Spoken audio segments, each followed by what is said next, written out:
Welcome to right news. Chaitanya వ్యక్తుల కార్యక్రమానికి స్వాగతం. ఈనాటి కార్యక్రమంలో పాల్గొనడానికి మనతో ఉన్నారు కోవూరు నియోజకవర్గం బుచ్చిరెడ్డిపాలెం తెలుగుదేశం పార్టీ సీనియర్ నాయకులు పోలంరెడ్డి దినేష్ రెడ్డి గారి ముఖ్య అనుచరులు ఒకరైనటువంటి బండ్ల కొండయ్య గౌడ్ గారు. ప్రజెంట్ బుచ్చిరెడ్డిపాలెం రాజకీయాలు ఎలా ఉన్నాయో వారి మాటలని విని తెలుసుకుందాం. Okay sir. సార్ బాగున్నారా? చెప్పండి సార్, మీ మండలంలో బాబు షూరిటీ భవిష్యత్ గ్యారంటీ కార్యక్రమం ఎలా కొనసాగుతుంది? బాగా వస్తున్నాము. మన జిల్లాలో 4 ప్లేస్లు ఉన్నాయి. అంటే కోవూరు నియోజకవర్గం. దీనికోసంగా దినేష్ బాబు కూడా మమ్మల్ని బాగా ఎంకరేజ్ చేసి జనాల్లో కూడా రెస్పాన్స్ బాగుంది. మేము ఇంటికి వెళ్ళినా ఎవరు పిలవడం మాకు బాగా సపోర్ట్ చేశారు. దాన్ని బట్టి మనకేంటంటే జనాల్లో మార్పు ఇచ్చింది కూడా అర్థమైంది సార్. ప్రజల మార్పు అంటే మీరు ఆ బాబు షూరిటీ భవిష్యత్తు గ్యారంటీ కార్యక్రమం అంటూ ప్రజల్లోకి వెళ్ళేటప్పుడు ప్రజా స్పందన ఎలా ఉంది సార్? స్వచ్ఛందంగా వాళ్ళు ముందుకు వస్తున్నారా, మీరే వాళ్ళు బడి అడుగుతున్నారా? వస్తున్నారు. కొంతమంది ఏంటంటే కొద్దిమంది భయపడుతున్నారు. మెజార్టీ పీపుల్ వచ్చి వాళ్ళే స్వచ్ఛందంగా పిలుస్తున్నారు.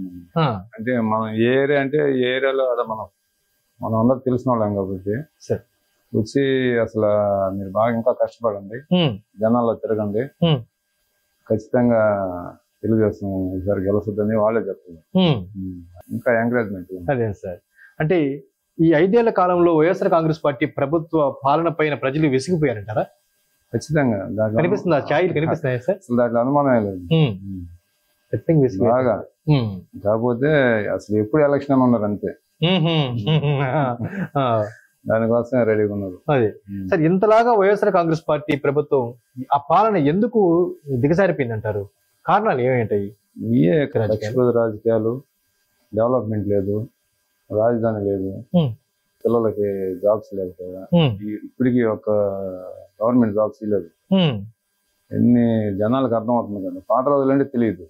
ఇప్పుడు మీడియా పెరిగిపోయింది, యూట్యూబ్ ఛానల్స్ వచ్చేసాయి, ప్రతి ఒక్కరు చూస్తున్నారు. దానివల్ల అందరికి అర్థమైపోయింది. అంటే ఎంత వేగంగా 150 సీట్లకు సాధించారో అంత వేగంగా ప్రజల్లో వ్యతిరేకత పార్టీ పైన వచ్చినారు. అందరికి అసలు ఇప్పటికి మన ఆంధ్రప్రదేశ్ లో ఎంతో మంది సీఎంలు వచ్చారు, కానీ ఈ విధంగా వ్యతిరేకత ఎవరు? అది జగన్ గారితోనే. అన్ని సీట్లు గెలిచిన వాళ్ళు లేరు, ఇంత వ్యతిరేకతను కూడగొట్టిన వాళ్ళు లేరు. ఇంతగా సో మొత్తానికి ప్రజల్లో మాత్రం స్వచ్ఛందంగా వాళ్లే ముందుకొచ్చి ప్రభుత్వాన్ని పారదోళాలను ఎదురు చూస్తున్నారు. కొంతమంది ఏంటంటే మాకు పెన్షన్లు అయితే చేస్తారని, కొన్ని పథకాలు రానివని చెప్పి వాళ్ళు కొంచెం బయటకు వచ్చి చెప్తారు. బాగా వాళ్ళకి నమ్మకస్తులు తెలిసిన వాళ్ళకే చెప్తుంది. ఓటప్పుడు మాత్రం వాళ్ళు మీకు వేస్తారని చెప్పి ఏమైనా మాట్లాడుతున్నారు సార్? దాంట్లో డౌట్ చెప్తున్నారు. మేము ముందుకు వస్తే ఎంప్లాయర్స్ అయితే కన్నీళ్ళు పెట్టుకుంటున్నారు కొంతమంది. దినేష్ బాబు మేము గడప గడప ప్రోగ్రామ్ చేస్తున్నాం కదా, ఎంప్లాయర్స్ అయితే ఒక్కొక్కరు 20 నిమిషాలు 10 నిమిషాలు ఇంట్లోనే దినేష్ బాబు వాళ్ళ సమస్యలు బాధలు చెప్పుకుంటా కన్నీళ్ళు పెట్టుకుంటున్నారు. అంత ఇది అయిపోయారు. మరి రైతులు ఎలా ఉన్నారు? రైతులు కూడా అదే కదా పరిస్థితి. 4 ఏళ్లలో 5 సంవత్సరాల్లో మొన్న సీజన్ లోనే రేట్ వచ్చింది ఊరికి. అంతకుముందు అసలు మద్దతు ధరే లేదు. మొన్న రబీలో మాత్రం వచ్చింది అంతే. అది కూడా బయట మిల్లర్లు కొనబట్టి తెలంగాణ వాళ్ళు రాబట్టి రేట్ వచ్చింది. ముందు రేట్ లేదు, బాగా ఇబ్బంది పడ్డారు. గిట్టుబాటు ధర తక్కువ అయిపోయింది, పెట్టుబడి ధరలు బాగా పెరిగాయి అంటారు. అన్ని రేట్లు పెరిగాయి కదా. సో రైతు నడ్డి కూడా ఎరిగింది అయితే బాగా సార్. సరే, ఇందాక మీరు మాట్లాడుతూ దినేష్ రెడ్డి గారితో మేము వెళ్ళేటప్పుడు ప్రజలు స్వచ్ఛందంగా మమ్మల్ని ఆహ్వానిస్తున్నారన్నారు. ఇందుకే దినేష్ రెడ్డి గారితో మీకు ఎలాంటి అనుబంధం ఉంది? అంటే ఆయన సీటు ప్రకటించే ముందు నుంచి నాన్నతోటి వచ్చేది, వాళ్ళ నాన్న కోనరెడ్డి శ్రీనివాస్ రెడ్డి గారితో. అప్పటి నుంచి మనకి బాగా ఆయనతో అనుబంధం.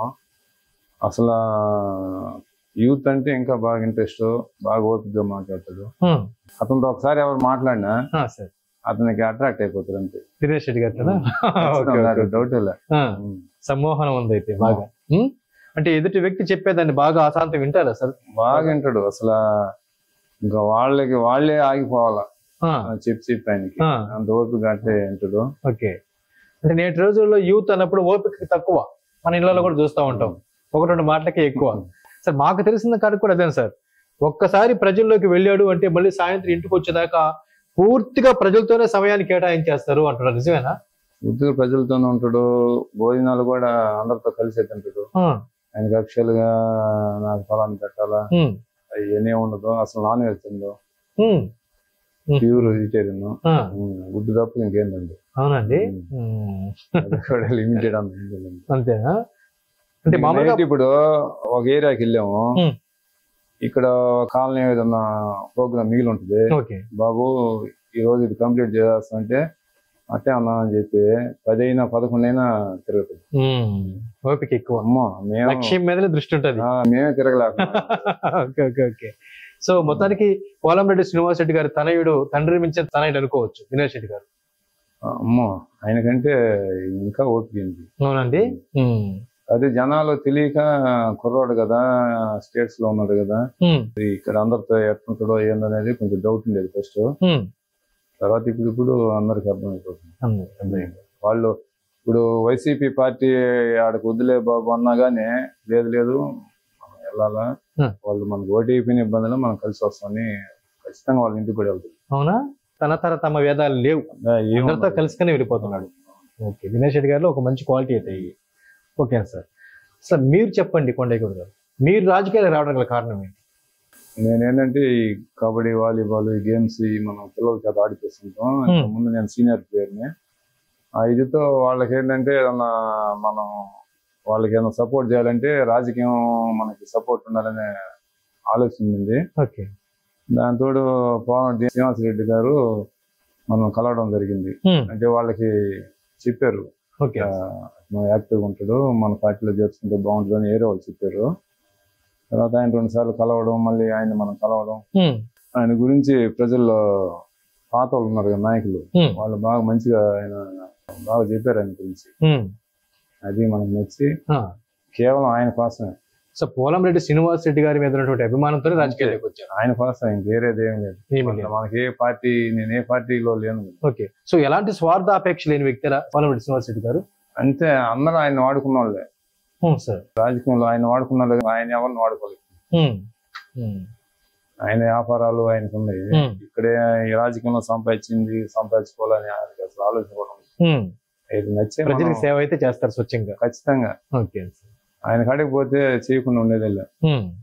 అయితే మధ్యలో నాకు చిన్న జరిగి ఉంటాయి, అంటే లోకల్ నాయకుల వల్ల అవన్నీ నెక్స్ట్ టైంలో అవి కూడా లేకుండా ఈసారి బాగా చేయాలని ఉన్నాడు ఆయన కూడా. ఓకే సార్, గడచిన బుచ్చి మున్సిపాలిటీ ఎన్నికల్లో మీరు మీ శ్రీమతి ఇద్దరు కూడా 2 డివిజన్ల నుంచి పోటీ చేయడం గల కారణం ఏంటి? కారణం అంటే ఏం లేదు, అంటే అవి పక్క వార్డులో మిక్సింగ్ ఓట్లు ఉన్నాయి. పెద్ద ఆయన కూడా అంటే మేము స్థానికంగా 40 సంవత్సరాల నుంచి ఆ ఏరియాలో ఉన్నాము. సరే, అందువల్ల పెద్ద ఆయన అన్ని బీసీలకు వచ్చాయి 2 సీట్లు.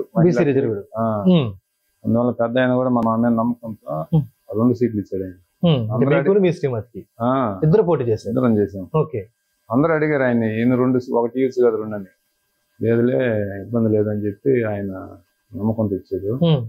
కానీ ఒక సీటు మటుకు స్వల్పంతో ఓడిపోయాము. ఒకటి మటుకు కొంచెం అధికార పార్టీ కదా మమ్మల్ని గెలవకూడదని అందులో బీజేపీ ఒకటి సపోర్ట్ చేసింది. ఎవరికి సార్? అధికార పార్టీకి? వాళ్ళు నిలబడ్డారు ఆ వార్డులో. బుచ్చి మొత్తం మీద 3 వార్డులో నిలబడ్డారు బీజేపీ, టీడీపీ, బీజేపీ, వైసీపీ. దాంట్లో ఓట్లు కూడా మనకి చీలడం జరిగింది. అందువల్ల అది ఒక మైనస్. అందుకు ఓటమి చెందాల్సి వచ్చింది. బాగా డబ్బు బాగా ఖర్చు అయిందా? ఖర్చు అయింది, కానీ మొత్తం మాకు పెద్ద చూసుకున్నాడు మ్యాక్సిమం. అవునా? ఆ ఎలక్షన్ లో కూడా ఆర్థికంగా ఆయన లేకపోతే అసలు ఎలక్షన్ జరగదు, జరగదు. అసలు వాళ్ళు ఇనామస్ చేసుకోవాలని ఉన్నారు మున్సిపాలిటీని. అవునా, పెద్ద ఆయన గట్టిగా నిలబడి బాబు గారు మీరు చేయాల్సిందంటే పెద్ద ఆయన గట్టిగా నిలబడి ఆ 4 రోజులు ఉదయం వచ్చి నైట్ దాకా ఉండేవాడు పెద్ద ఉంది. అసలు క్యాండిడేట్లు లేరు మాకు అసలు. వాళ్ళు సెట్ చేసుకుని భయభ్రాంతులకు గురి చేసింది అధికార పార్టీ. అవును, ఒకరినైతే కిడ్నాప్ చేసేసారు. మేము ఒకరికి 2 క్యాండిడేట్లు వేసుకునే వాళ్ళం. ఒకరు పోయినా ఒకరు మెయిన్ క్యాండిడేట్ కి బాగా ఇబ్బంది పడి మొదట పోటీ చేయకుండా ఆపారు. ఒకవేళ పోటీ చేసినా సరే నామినేషన్ ఎగిరిపోయేటట్టు చేశారు. అవును, ఎగిరిపోయాయి నామినేషన్లు. అదే మేము ఛాలెంజ్ తీసుకొని పోటీ అనేది ఉండకుంటే అవమానం అని అన్ని దాంట్లో పోటీ చేసాం. గెలవదని తెలిసినా గానీ పోటీ పెట్టాం. అంటే చాలా తక్కువ మెజార్టీతో ఓడిపోయింది. ఏదో 1, 2, 3 సీట్లు తప్పుగా కొరవన్నీ 50, 60, 70, 100 లోపలే. అంటే ప్రజల్లో మాత్రం మీ పార్టీ మీద మద్దతు అట్టాగా ఉంది. బాగా ఆ నుంచే అసలు మార్పు వచ్చింది. మా మున్సిపాలిటీ ఎలక్షన్ నుంచి అధికార state పార్టీ wide ఎన్ని start రకాలుగా ఇబ్బందులు పెట్టినా, ప్రలోభ పెట్టినా, భయపట్టినా అసలు భయపడలేదంటారు ప్రజలు. లేదు, ఓటు దగ్గర ఆడ ఏం చేయగలరు, చేయలేరు కదా. వాలంటీర్లు అప్పటికి వాళ్ళని మీకు పథకాలు రావు, మీరు ఓటు వేస్తే మాకు తెలిసిపోద్ది సార్ ఎన్ని చెప్పారు. అయినా జనాలు లక్ష్య పెట్టారు, లెక్క చేయలేదు. అందులో మున్సిపాలిటీ ఏరియా కదా, కొంచెం అవగాహన ఉంటుంది కదా. బాగానే జరిగింది ఎలక్షన్. సో ఆ ఎలక్షన్ తర్వాత నుంచి ప్రజల్లో ఇంకా నిజమైన మార్పు మొదలైందంటారా సార్? బాగా మార్పు వచ్చింది. బాగా మార్పు వచ్చింది. అదే కదా స్టార్టింగ్ అదే సార్. ఆ నుంచే ఇంకా ఇప్పుడు ప్రజెంట్ మీ బుచ్చి మున్సిపాలిటీలో అభివృద్ధి ఎలా ఉంది? అభివృద్ధి అంటే ఎవరికి అనుకూలంగా ఉన్న వాళ్ళు ఆ ఏరియాలో చేసుకుంటారు. మనకి కౌన్సిలర్ వీక్ గా ఉంటే ఆ ఏరియాలో అభివృద్ధి లేదు. కొంచెం డామినేషన్ చేసుకున్న వాళ్ళు కొంచెం చేసుకుంటారు. ఓవరాల్ గా ఈ మధ్య కొంచెం చేస్తున్నారు రోడ్లని ఎలక్షన్ ముందా మామూలే కదా సార్. ఏ ఏ సమస్యలు ఉన్నాయి సార్ ప్రధానంగా మీ బుచ్చి మున్సిపాలిటీలో? మెయిన్ అయ్యే రోడ్లు, డ్రైనేజ్ మెయిన్ బాగా ఇబ్బందిగా ఉంది. అధికార పార్టీ వాళ్ళు కానీ మున్సిపాలిటీ పాలకులు కానీ పెద్దగా పట్టించుకోవట్లేదు. వాళ్ళది ఏముంది, ఎమ్మెల్యే ఎవరికి అనుకూలం ఉండి వాళ్ళు చేసుకుంటున్నారు అంతే అంటున్నారు. అంతే. సో మొత్తానికి అభివృద్ధి ఆశించినంతగా ఏమి లేదంటున్నారు. ఏం లేదు, ఎవరికి అనుకూలంగా ఉంటే వాళ్ళు చేసుకోవడం, సంపాదించుకోవడం అది జరుగుతుంది. సార్ ప్రశ్నిస్తే కేసులు, ఎదిరిస్తే బెదిరింపులు మీ దాకా కూడా వచ్చాయా? ఏం రాలేదు. ఓకే సార్, యూత్ లో మీకు విశేషమైన ఫాలోయింగ్ ఉందని తెలిసింది. మరి ఈ ఫాలోయింగ్ అంతా మీకు ఎలా వచ్చింది? ఫాలోయింగ్ అంటే మన ఈ గేమ్స్ పరంగా మనం రీడ్ చేయడం. ఇంతకుముందు మా తమ్ముడు ఉన్నాడు, కొంచెం వాళ్ళు చనిపోయిన తర్వాత వాళ్ళు కొంచెం యూత్ లో బాగుండేవారు. వాళ్ళంతా మళ్ళీ మనల్ని సపోర్ట్ చేయడం. మా అబ్బాయి కూడా కొంచెం యూత్ లో జరుగుతుంటారు. దానివల్ల అన్ని కలిసి మనం కొంచెం యూత్ లో మీరంతా యువత అంతా కలిసి ఉన్నప్పుడు, మీతో ఉండేటువంటి యువత బ్యాచ్ అంతా కలిసినప్పుడు ఒకరి కష్టాలు ఒకరు చెప్పుకొని పరిష్కరించుకుంటారా సార్? అంతే కదా.